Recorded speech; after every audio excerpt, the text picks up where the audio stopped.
ahora sí ya.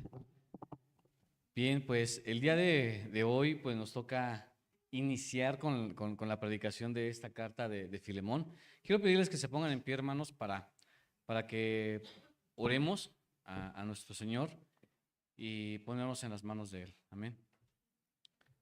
Señor Dios y Padre Celestial, te damos a ti, Señor, la gloria y te damos la honra por lo bueno que tú eres, Señor, y te agradecemos, Padre, por todas las bendiciones que tú nos das, Señor. Y ahora, Padre, queremos ponernos en tus manos, Dios, para que sea tu Espíritu Santo guiándonos, Dios, en el estudio de tu palabra, Señor. Te pedimos, Dios, que tú seas, Señor, con cada uno de nosotros, dándonos entendimiento y dándonos esa sabiduría, Señor, para entender tu palabra y ponerla, Señor, por obra en nuestras vidas, Dios. Te pedimos, Padre, que seas tú tomando el control de nuestras vidas en este momento, Señor, y que seas tú, Señor, dirigiendo nuestras mentes, Señor, que todo lo que hayamos dejado en casa, Señor, nuestros problemas, las situaciones, Dios, que las podamos dejar en un momento a un lado, Señor, y por este momento, Padre, en estos minutos poder abrir tu palabra, Señor, eh, ponerla, Señor, por estudiarla, Señor, y ver, Señor, qué es lo que tú tienes preparado para cada uno de nosotros, Dios. Tú bendícenos, Dios, y sé tú, Señor, pues, obrando, Señor, en nuestras vidas. Sé tú, Señor, dirigiendo nuestros corazones, Señor, nuestro entendimiento, Padre, para que podamos escudriñar, Señor, tu escritura y podamos llevarla por obra en nuestras vidas, Dios.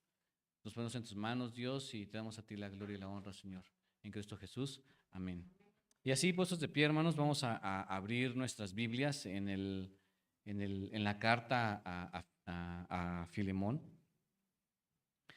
Y vamos a leer los 3 primeros versículos de esta carta. Una carta pequeña, una carta muy personal a Filemón, como ya lo habíamos, como la introducción que nos hizo nuestro hermano Ramiro, ¿sí?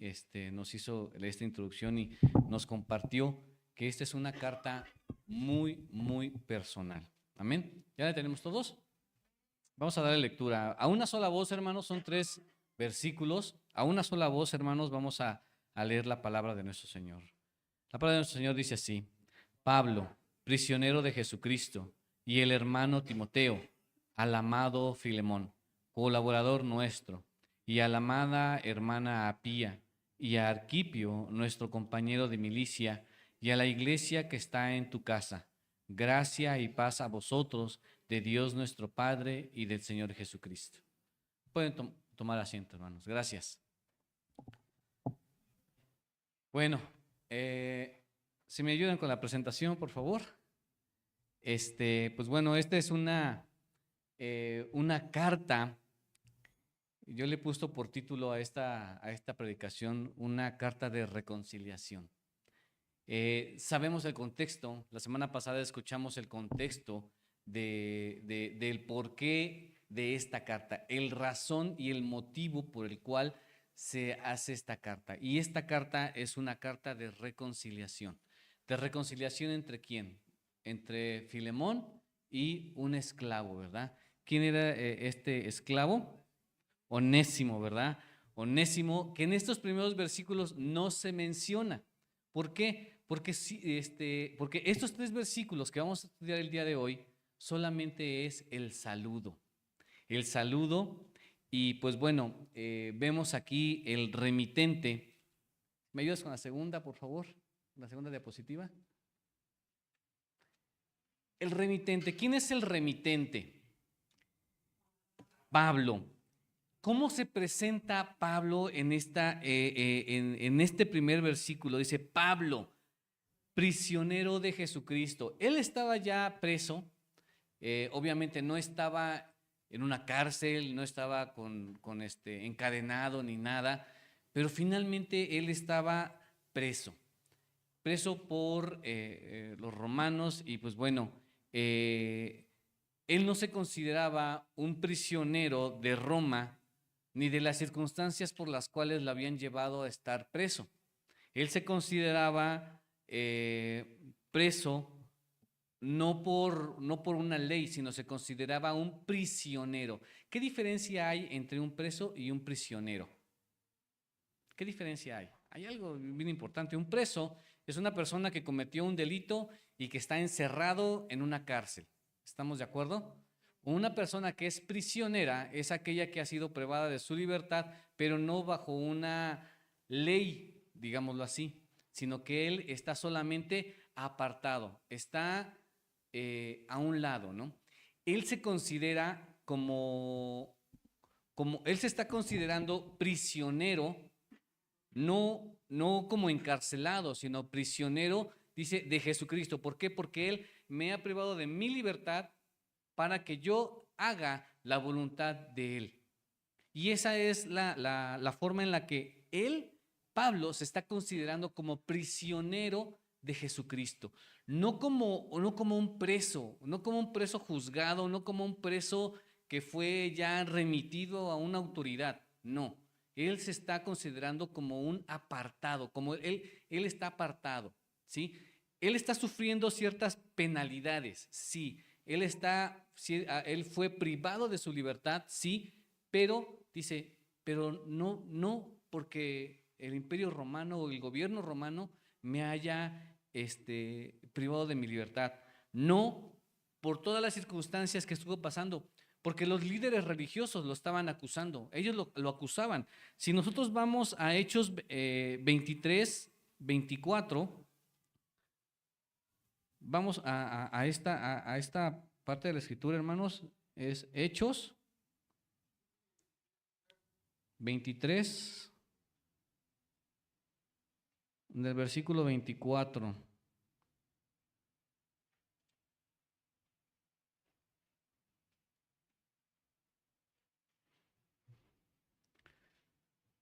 Dice, bueno, vamos desde el 23. Y llamando a 2 centuriones, mandó que preparasen para la hora tercera de la noche 200 soldados, 70 jinetes, 200 lancheros, para que fuesen hasta Cesarea, y que preparasen cabalgaduras en que poniendo a Pablo, lo llevasen a salvo a Félix, el gobernador.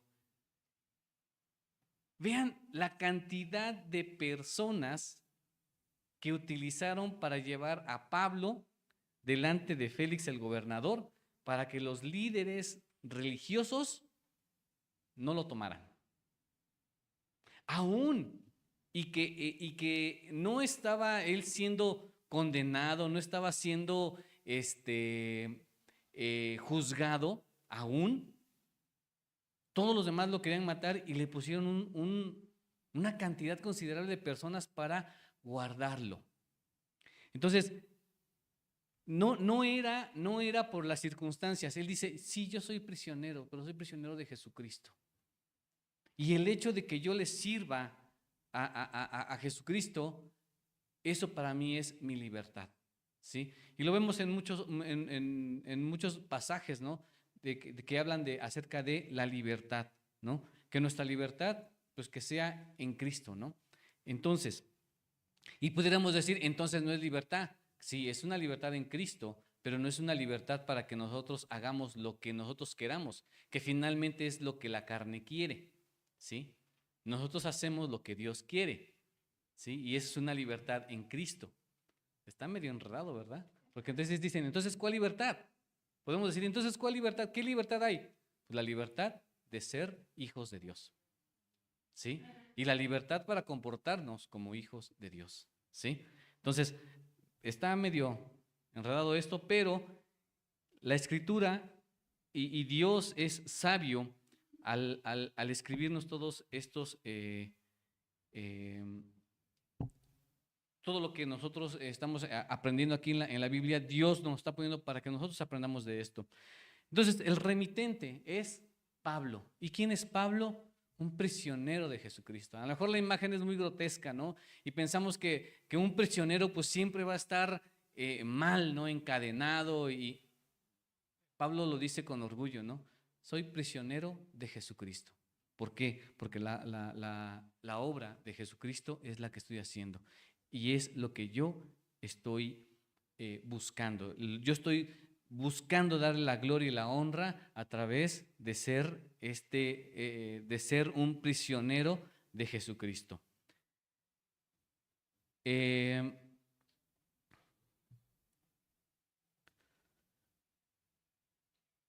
¿Me ayudas con la segunda, por favor, con la siguiente diapositiva?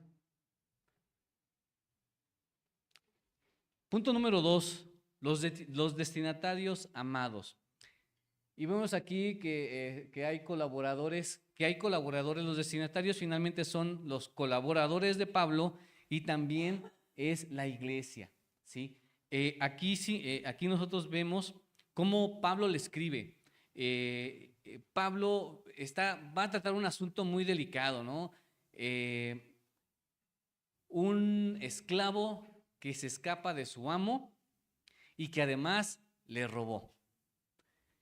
Y como vimos la semana pasada, era un delito ser esclavo y escaparse, y mayor delito era ayudar al esclavo, al esclavo fugitivo, ¿sí? Era un delito mucho mayor.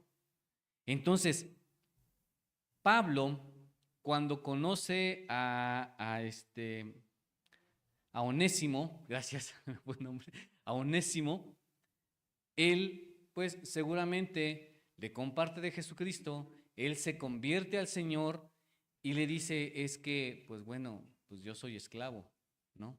Y empieza, ¿cómo? ¿Cómo que eres esclavo? Sí, pues pertenezco a tal persona, ¿no? Entonces se van atando ahí muchos cabos, muchas situaciones. Pablo estando en una condición de arraigo domiciliario, en donde no podía meterle más otra rayita al tigre, él no podía agregarse un cargo más, un cargo extra más a todo lo que ya le estaban imputando. Él decide regresar a Onésimo con Filemón. Entonces, él lo que hace es que escribe esta carta, y es dirigida a personas importantes en la iglesia, porque finalmente esta carta, aunque es dirigida a Filemón, mayormente va dirigida a la iglesia. ¿Por qué? Porque hay una enseñanza tremenda en esta carta. Y en esta carta tiene que ver, me voy a adelantar un poquito, tiene que ver con situaciones de relaciones y situaciones con la pureza de la iglesia también, ¿sí? Entonces, ¿quiénes son los destinatarios? Filemón. Filemón, que era un hermano cristiano que vivía en Coloso. Este es el único lugar del Nuevo Testamento donde Filemón es mencionado por nombre, pero sabemos que era un amado amigo de Pablo. Vemos aquí todo cómo empieza a construirse, ¿no? A desenmarañarse todo este asunto de Filemón, ¿no? La amistad con Filemón es demostrada por algo significativo que falta en su saludo. De las 13 cartas que Pablo escribió a las iglesias o individuos, en 9 de ellas se llamó a sí mismo apóstol en el primer versículo. En todas las demás cartas siempre dice Pablo, apóstol de Jesucristo, Pablo, apóstol de Jesucristo, Pablo, apóstol de Jesucristo. Pero en esta faltó ese nombramiento. Pablo, no quiere y no. Está implícito, ¿no? Está implícito. Él sabe que tiene cierto estatus, no, exactamente, ¿no? Pablo no quería llegar y con mi autoridad, exacto, la autoridad. Pablo tenía cierta autoridad en las iglesias. Entonces, él no quería llegar a imponerse como una autoridad. Él quería llegarse a poner como una persona al mismo nivel. Yo, Pablo, esclavo de Jesucristo. No me presento como apóstol, porque en la otra carta, en la que leyeron, en la de Colosenses, él se presenta, Pablo, apóstol de Jesucristo, ¿sí? Entonces, y en esta carta es más personal. Esta carta viene siendo personal, pero viene siendo de enseñanza también para la iglesia. Entonces, en esta carta lo que dice es, Pablo, prisionero de Jesucristo. Se está poniendo como igual. Y además, a Filemón, ¿cómo le llama? Amado, que es que colaborador. En ese momento, Pablo se está poniendo al nivel de Filemón, ¿sí? Pablo no está llegando con la autoridad de ser apóstol, con esa autoridad de apóstol, no llega y dice, vas a recibir a Onésimo. No, se está poniendo al nivel y le está diciendo, amado amigo, amado Filemón, ¿sí? Y ya él empieza a hablar, ¿no? Y aparte de estos destinatarios, hace mención de la hermana Apia, no sé cómo se pronuncia, Apia o Apia, Apia, ¿verdad? Apia. Dice, y a Arquipo dice, la amada hermana Apia, ¿sí? Y luego también dice, y a Arquipo, ¿y cómo lo considera? Arquipo, dice, nuestro compañero de milicia. Si ustedes se dan cuenta, igual, Pablo no está llegando con autoritarismo. Pablo está llegando a un nivel de amistad, como amigo. Te vengo a hablar como amigo, como un amigo amado. Vengo ¿cómo se dice?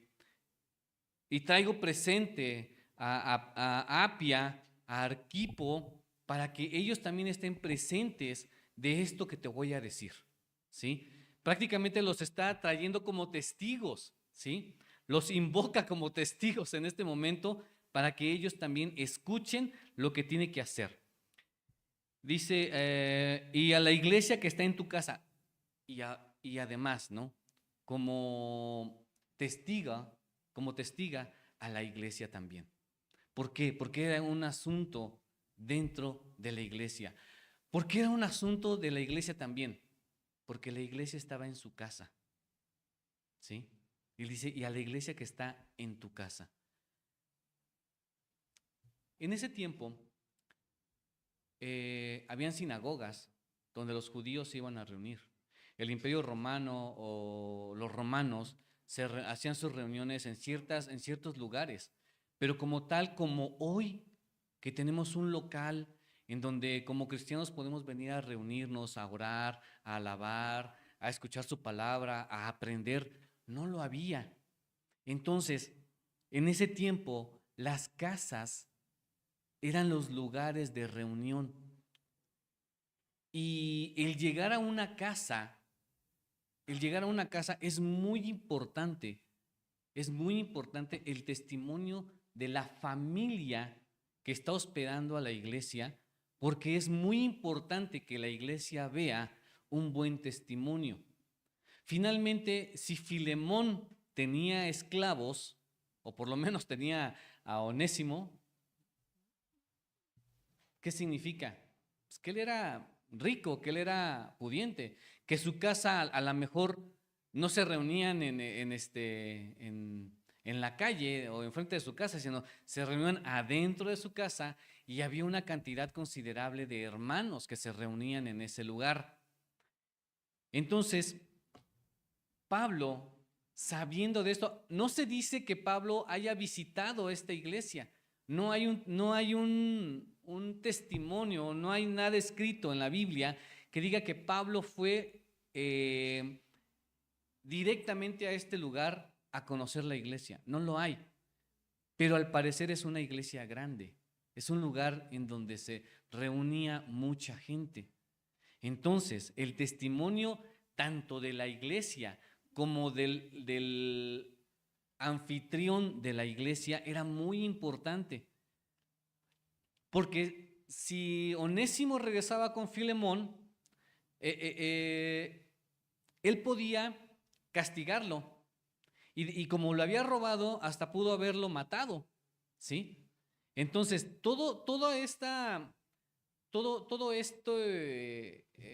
este derecho como amo que tenía Filemón no iba a ser de un testimonio sano tanto para la iglesia ni como para la comunidad, ¿sí? ¿Por qué? Imagínense, regresa Onésimo con la carta y dice, no me importa, mi derecho es castigarte, golpearte y si quiero hasta matarte. ¿sí? Entonces, ¿dónde está el amor hacia las personas, verdad? ¿Dónde está el perdón? Que es algo, que es el punto central de esta carta. Yo no lo voy a decir, ¿verdad? Porque va versículos más adelante. Pero en este momento, el asunto de testificar acerca de Cristo por parte de la iglesia que está en la casa de Filemón era muy importante. Y Pablo sabía de esto. Pablo sabía que como amo tenía ciertos derechos. Y esos derechos, obviamente, él los pudo haber llevado a cabo. ¿Sí? Ahora, ¿por qué incluye a la hermana Apía? Porque se cree que era esposa de Filemón y Arquipo, su hijo.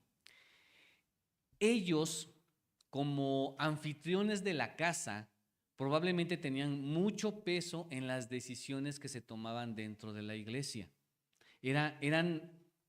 Ellos podrían vinieran a ser como líderes espirituales dentro de la iglesia, donde tomaban ciertas decisiones. Y dentro de esas decisiones, la que tenía mayor injerencia con el asunto de los esclavos, pues era la esposa. Era la esposa, porque era la que estaba más al pendiente de todo eso. En ese momento, Pablo dirige el saludo a todos los miembros de la familia. Les voy a leer lo que tengo aquí. Dice, pero tiene sentido considerando el contenido de la carta a Filemón. Esta carta, Pablo apela a Filemón respecto a un esclavo fugitivo que ha conocido a Jesús y ha encontrado refugio con Pablo.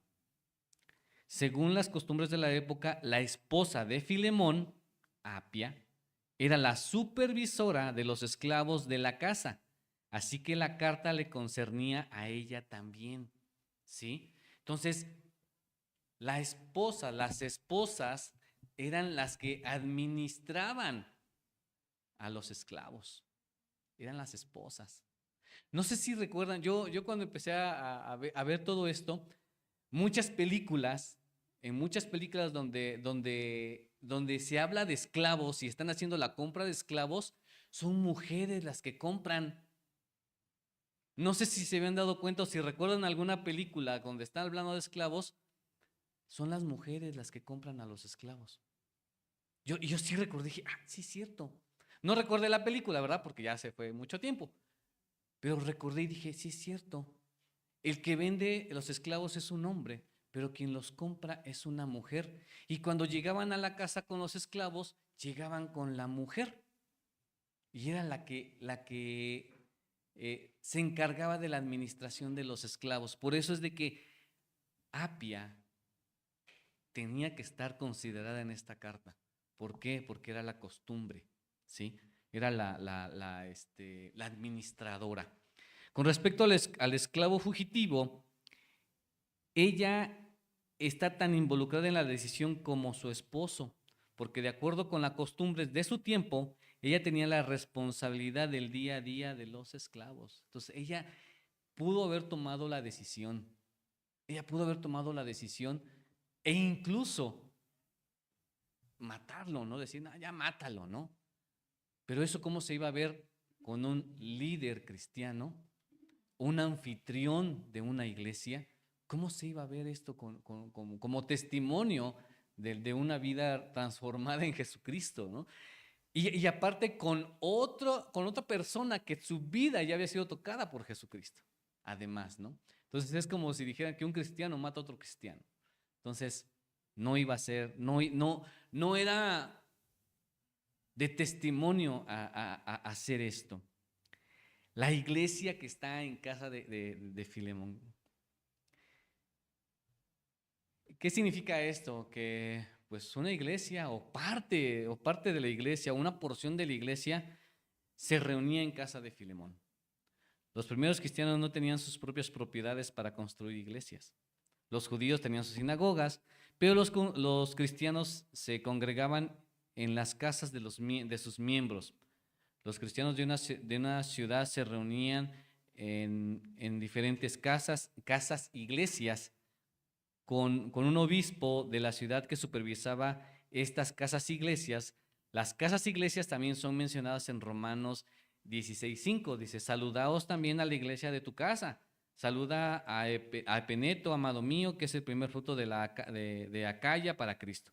Y Colosenses 4:15. Saludos a los hermanos que están en la Odisea, ni a Ninfas, y a la iglesia que está en su casa. Entonces vemos todo una situación en la que las iglesias cristianas se reunían en casas, ¿sí? No había un lugar, no, como cristianos no teníamos, no se tenía en ese momento un lugar propio, ¿sí? Como una mezquita, como una sinagoga, nada, no había nada de esto, ¿no? Hasta el siglo III no tenemos evidencia segura de la existencia de edificios para iglesias con el propósito de adorar. Todas las referencias apuntan a las casas particulares para esto. En Roma, muchas de las viejas iglesias parecen haber sido construidas en los sitios de casas particulares utilizadas para la adoración cristiana, que es lo que comúnmente sucede, ¿verdad? Muchas veces dice alguien, pues yo pongo mi casa para la reunión, ¿no? Para que nos congreguemos. Entonces se empieza a juntar la iglesia, Entonces la persona que ofreció la casa dicen, ¿saben qué? Voy a donar mi casa para la iglesia. Se hacen cambios y se construye el lugar, ¿no? Se construye un templo, se construye un local para que la iglesia se reúna. Pero eso no sucedió sino hasta después del siglo III, 300 años después, ¿sí? Sucede todo esto. Entonces, aquí era muy importante también el testimonio de la iglesia. Era muy importante el ser cuidadosos, Pablo tenía mucho cuidado en esto, ¿no? Entonces, aparentemente Filemón tenía una iglesia que se congregaba en su casa. Esto sugiere a los creyentes que sus casas también deberían ser una iglesia. ¡Sas! ¿Verdad? Y que cada hogar debe tener las características de una iglesia saludable. ¿Qué características tiene una iglesia saludable? Ahí me puse a ver, ¿no? Dije, bueno, a ver, una iglesia saludable. ¿Cómo es una iglesia saludable? Y encontré encontré más características, pero a mí se me hicieron importantes o me llamaron mucho la atención 6. Una iglesia saludable, pues primeramente estar conformada por personas convertidas y salvas. Es lo principal, ¿sí? Que en la iglesia podamos adorar juntos. Tener un vínculo de unidad. La unidad es súper importante. La unidad. Ser suministrada con supervisión. Y eso también muchas veces, híjole, es difícil hablar de estos temas, ¿no? Pero muchas veces un grupo de hermanos que no está de acuerdo con los líderes de la iglesia deciden decir, no, pues ya mejor nosotros nos vamos y forman su propia iglesia y bueno, ¿y dónde está la supervisión? ¿Dónde está el envío? ¿Dónde está la dirección? ¿No? ¿Quién como iglesia te está apoyando? ¿Quién te está respaldando como iglesia? ¿No? Entonces es muy, muy, muy difícil el hecho de decir, pues ya no me siento bien aquí, ya me voy. No, una iglesia sana debe de estar siempre supervisada. Aún y cuando nosotros tengamos en nuestro corazón poner nuestra casa para dar estudios, para hacer una célula, no sé, debemos de contar con esa supervisión. ¿De dónde somos? Somos de aquí de Roca de Vida. Si yo decido poner mi casa para hacer una reunión, pues me tienen que supervisar. ¿Quién? Pues de donde pertenezco, de aquí de Roca de Vida, tienen que supervisar la obra que se está haciendo en mi casa, ¿sí? Y eso no está mal, y no es invasivo, y no es porque, queremos tener no, Dios así lo necesita, Dios así lo pide, que no sea nada más un sentimiento bonito que surgió de nuestro corazón, sino que sea algo real. ¿Por qué? Porque estamos hablando de vidas, estamos hablando de personas, estamos hablando de gente que se va a reunir en una casa para escuchar de la palabra de Dios. No es nada más por reunirnos. No, si te vas a reunir nada más por reunirte, entonces es un club social. Es el juego de canasta de los miércoles, ¿no? Entonces, no, así no es. Entonces, debe ser suministrada con supervisión, es decir, no es un proyecto porque no es un proyecto, pero sí es una célula, y una célula está formada por vida, ¿no? Y son las personas. Entonces, es eso, ¿no? Tener siempre presente la enseñanza. La enseñanza es de verdad importantísima cuando nosotros estamos planeando poner nuestra casa. ¿Qué voy a enseñar? ¿Sí? ¿Qué voy a enseñar? Tener en cuenta todo eso, la enseñanza. ¿Quién me va a apoyar? Yo como anfitrión estoy capacitado para poder dar una enseñanza, para poder predicar el evangelio, para poder enseñar a las personas que lleguen. Y si llegan con niños, no van a dejar a los niños en la casa. Los niños también tienen derecho a saber la palabra de Dios. Entonces, si voy a poner mi casa para hacer una célula, para abrir una célula, entonces, pues, hermano pastor, hermanos líderes, yo estaré capacitado. No, pues a lo mejor no, pero se puede mandar a alguien capacitado para hacer esto, ¿no? Para enseñanza a los adultos. Y si llevan niños, necesitamos enseñanza también para niños. Porque lo primero que van a las células, a lo mejor nosotros pensamos, no, pues nosotros ya todos tenemos hijos grandes. Pero si va alguien nuevo que tiene niños chiquitos, ¿qué hacemos con los niños chiquitos? Los niños chiquitos a los 5 minutos ya están arriba del papá. Ya están gritando, ya están haciendo, de la mamá, ya están, mamá, ya nos vamos, mamá, ya nos vamos, mamá, ya nos vamos. No, pero préndele la televisión. Y luego todos estamos viendo la televisión y dejamos la enseñanza, ¿no? Entonces, debemos de darle su tiempo también a los niños, ¿no? Si vamos a hacer esto, ¿no? Estar preparados, presentes, saber de la enseñanza, de lo que se necesita para poner nuestra casa. Tener un corazón para ministrar a los de afuera. Eso es bien importante. Nuestro corazón, ¿cómo está nuestro corazón para poder ministrar a los demás? Yo no les voy a decir, tenemos que estar completamente sanos nosotros, sin problemas psicológicos, sin traumas existenciales. No podemos. Somos humanos. Tenemos nuestras situaciones emocionales, nos va a dar, nos enojamos, nos entristecemos, estamos a veces felices, a veces estamos de buenas, a veces nos pasa de todo el día de la reunión y ya cuando queremos, ya cuando empiezan a llegar los hermanos, no, ¿cómo estamos emocionalmente? Pues somos humanos, ¿no? Pero ¿cuál es el asunto para ministrar a los de afuera? Estar confiados en Dios, fortalecernos en Dios, ¿sí? No estoy descalificando a todo el mundo, no, entonces no podemos, no. Al contrario, animémonos, hermanos. Si usted está dispuesto a poner su casa para hacer un estudio, hágalo. Nosotros ya estamos planeando y estamos orando, hermanos, para que allí en nuestra casa lo podamos hacer. No es presunción, ni es para poner el ejemplo, no. Estamos orando.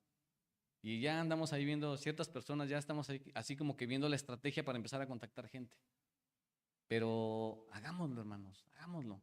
Nuestra casa, la casa de cada uno de nosotros es un lugar potencialmente grande para que más personas conozcan de Jesucristo. Nuestros vecinos, nuestros amigos, familiares que aún no conocen de Jesucristo, es lo que ellos necesitan. Y muchas veces la gente necesita de eso.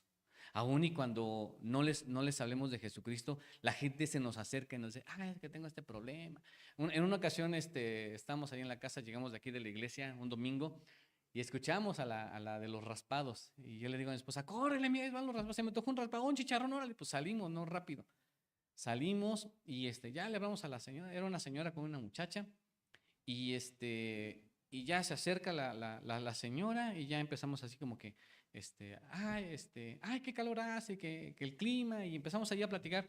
Y de repente la señora, pues es que mi esposo está preso, lo acusaron falsamente, y no sé qué, y dicen, pues, mire, pues nosotros somos cristianos, vamos a orar por su esposo, ¿cómo se llama usted? ¿Cómo se llama el esposo?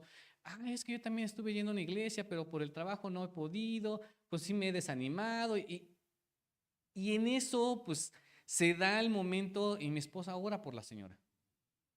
Entonces, oportunidad tenemos de predicar el evangelio, hermanos, la tenemos. Necesidad, la gente tiene necesidad la gente, ¿sí? Entonces, busquemos la gente es la que tiene la necesidad y nosotros tenemos también otra necesidad, salir a predicar el evangelio, ¿no?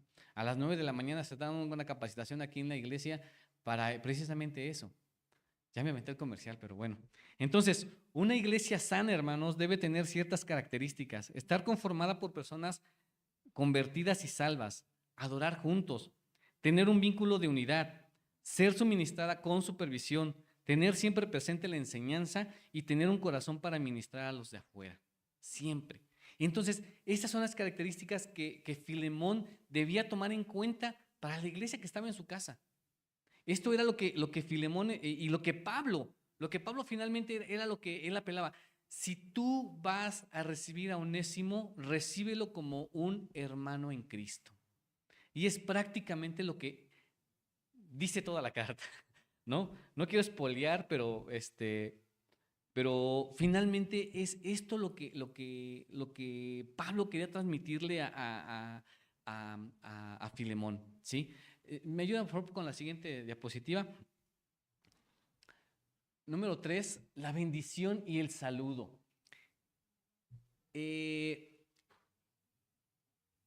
Son versículos muy cortitos, a lo mejor. Hay mucho que decir de esta carta, pero la verdad es de que no quiero spoilear a todos a los hermanos que continúan con los demás versículos. Pero finalmente Pablo corta esta sección con gracia y paz a vosotros. Pablo da su saludo acostumbrado de gracia y paz. Si ustedes se dan cuenta, característico del saludo en todas las cartas de Pablo. Gracia y paz de nuestro Señor, de Dios nuestro Padre y del Señor Jesucristo. ¿Sí? Él siempre termina esta frase de saludo con esta frase. Encontrado en cada una de sus cartas, y sin embargo, este saludo no está dirigido a toda una congregación, sino a Filemón como individuo. Esto hace que la carta sea única entre los escritos de Pablo. Digo otra vez, a lo mejor hay otras cartas que también fueron personales, como Tito, Timoteo, ¿sí? Que son cartas personales, pero son cartas personales de instrucción, ¿sí? Tito y Timoteo son cartas que Pablo escribió con instrucciones precisas para el momento en el que ellos estaban viviendo. Tienes que hacer esto, tienes que hacer lo otro, no dejes que tu juventud y que los demás te digan, eres un niño. No, le están dando instrucciones de cómo servir en la iglesia. Son cartas de instrucción, son cartas de preparación. Entonces, lo que Pablo hace en esta carta de Filemón no es una carta de instrucción, es una carta personal que tiene que ver con un asunto, un problema que tiene que ver con con el testimonio tanto de la familia anfitriona de la iglesia como de la iglesia. ¿Por qué? Porque si Filemón hubiera tomado su derecho de hacer con el esclavo lo que él quería, ¿qué testimonio había dado a la gente de afuera el hecho de que la iglesia de su casa permitiera esto? ¿No? Algunos pudieran haber dicho, estaba en su derecho, ¿no? Estaba en su derecho de hacer lo que quisiera con Onésimo, ¿no? Pero a lo mejor otras personas hubieran dicho, pues no que cristiano, ¿no? Como muchas veces nos dicen a nosotros, ¿no? Pues no que muy cristianos y mira lo que están haciendo, ¿no? Entonces, era un asunto muy, muy delicado el que está tratando Pablo con Filemón. Entonces, pues vemos aquí, ¿no? Que fueron, estas cartas de Timoteo y Tito, pues son cartas instructivas, que son cartas que están dando instrucciones de cómo servir en la obra, Y entonces, el asunto aquí de Pablo es que el saludo prácticamente le está diciendo, gracia y paz de nuestro Señor, de nuestro Dios, de nuestro Dios y Padre y del Señor Jesucristo, como diciéndole a Filemón, que Dios te instruya y obra en tu corazón para que no reclames el derecho que te corresponde sobre Filemón. Prácticamente le está diciendo eso, para que no lo hagas, ¿sí? Para que no reclames ese derecho que tienes sobre Onésimo, perdón, sobre Onésimo. Y aquí es donde vemos que entre líneas Pablo ya le está dando una antesala de lo que él tiene que hacer con Onésimo, ¿sí? ¿Qué podemos poner en práctica con respecto a estos 3 versículos? Si ustedes se dan cuenta, aquí Pablo está tratando asuntos relacionales, es decir, de relación entre Filemón y Pablo. Hay una relación, hay una amistad, ¿no? Una instrucción en donde, bueno, más bien no una instrucción, sino Pablo le está hablando a Filemón como a un amigo y le está diciendo, en el amor de Dios, pues no obres así con Filemón, con Onésimo, ¿sí? Entonces, ¿qué buscamos nosotros con esto? ¿O qué vemos en esos 3 versículos? Primeramente, fortalecer las relaciones. Fortalecer las relaciones. A veces podemos decir, es que me llevo muy bien con todos los hermanos aquí en la iglesia. Pero independientemente de que si ya lo conoce, los saludos, ¿cómo podemos fortalecer esta relación entre hermanos, entre cristianos, entre miembros de la iglesia? Y esta parte de miembros de la iglesia me suena así como individual, ¿no? Como que cada miembro, ¿no? Uno por uno, ¿no? ¿Cómo podemos fortalecer las relaciones? Yo sé, hermanos, que muchas veces decimos, ayúdenme a orar por mi cuñado, ayúdenme a orar por fulanito, ayúdenme a orar. Eso, pudiéramos pensar que eso fortalece la relación, pero realmente no. Muchas veces el fortalecer la relación es realmente decir, hermana, hermano, ¿te puedo ayudar en algo? ¿Te puedo visitar a tu casa? ¿Puedo ir a tu casa a visitarte para orar por ti? O decirlo, ¿no? Hermanos, pueden ir a mi casa para que oren por mí.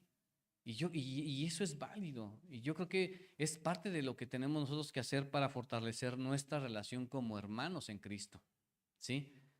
A veces no estamos acostumbrados a que nos visiten y cuando nos visitan se nos hace raro, ¿no?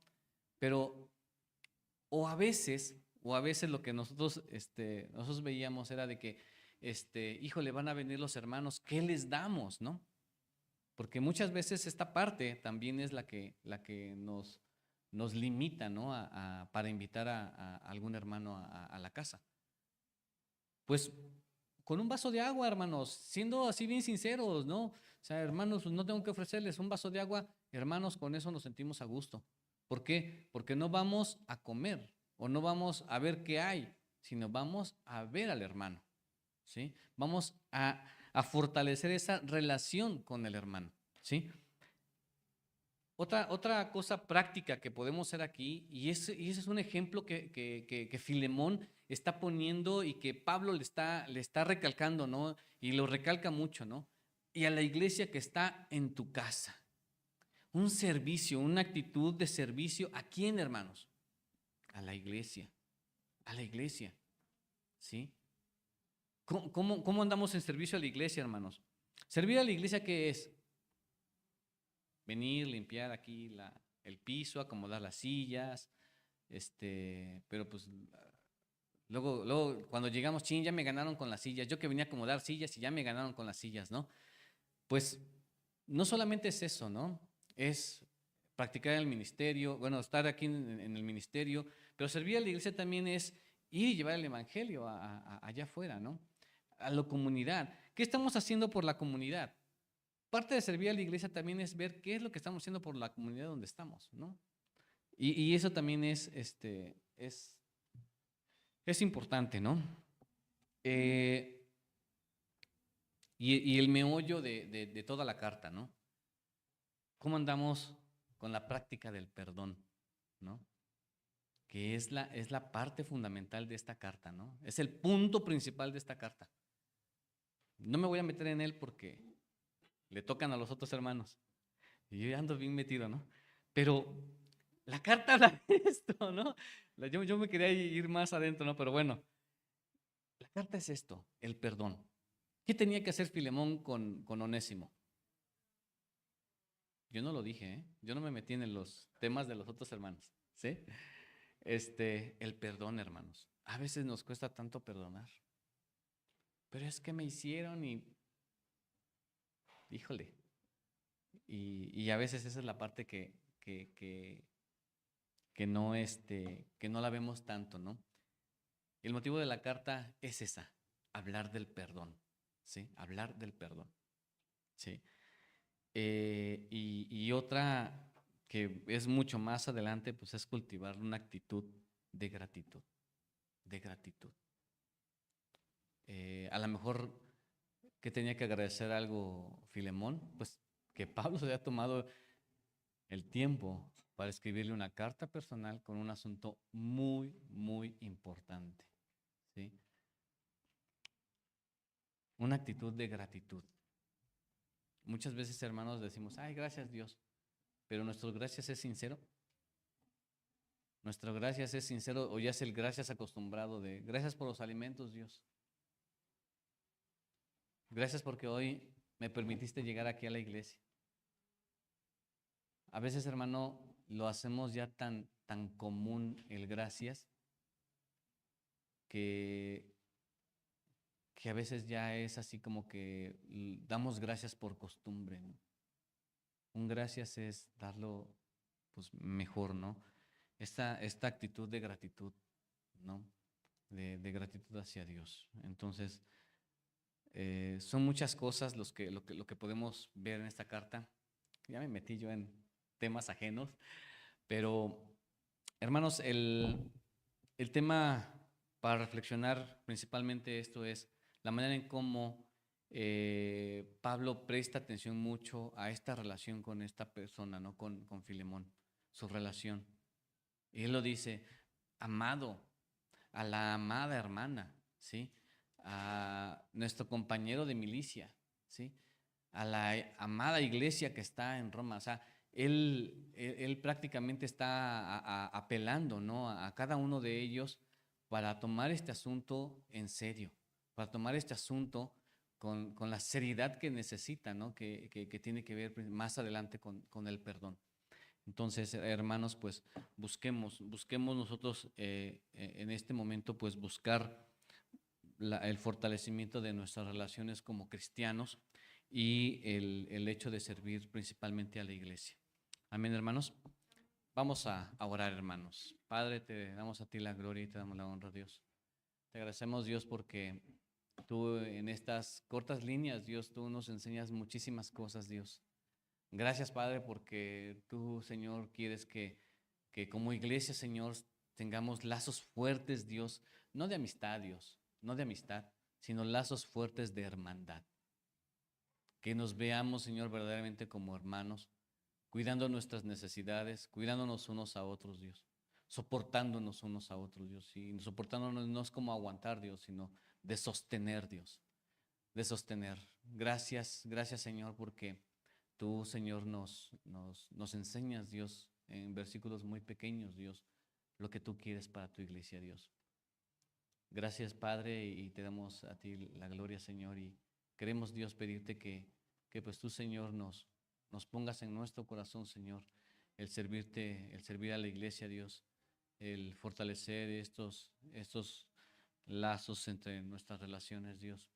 Que no seamos, Dios, hermanos de cada domingo, que como hermanos, Dios, podamos estar al pendiente de cada uno, Señor, entre semana, Dios, cada día, cada momento, Señor. Te agradecemos, Padre, porque a través de la tecnología, Señor, pues podemos estar más unidos, aunque eh, geográficamente, Señor, estemos muy separados, Dios. Te agradecemos, Dios, porque tú pones todo esto, Señor, para para nuestro crecimiento, Dios, y te agradecemos, Dios, por todo el trabajo que se hace, Señor, en el grupo de oración. Gracias, Padre, y te pedimos, Dios, que tú hagas, Dios, en nosotros una iglesia fuerte, fuertemente entrelazada, Señor, a través de estas relaciones, Dios. Que nada, Señor, nos pueda romper como iglesia, Dios. Que tú, Señor, nos fortalezcas, Dios, como una iglesia sana, Señor. Que tú obres, Dios, para que como iglesia, Señor, podamos crecer. Que podamos crecer, Señor, en esta unidad, Señor, con estos lazos de amistad, de relación, de hermandad, Señor, que nos unen como cristianos, Dios. Que seamos cristianos de día con día, Señor. Que seamos hermanos, Dios, de cada día, Señor, no de cada domingo, Señor. Te pedimos, Padre, que tú obres, Dios, en nuestras vidas y que seas tú, Señor, pues tomando el control de todo esto, Dios. Gracias, Padre, te damos y nos ponemos en tus manos en Cristo Jesús. Amén. Amén, hermanos.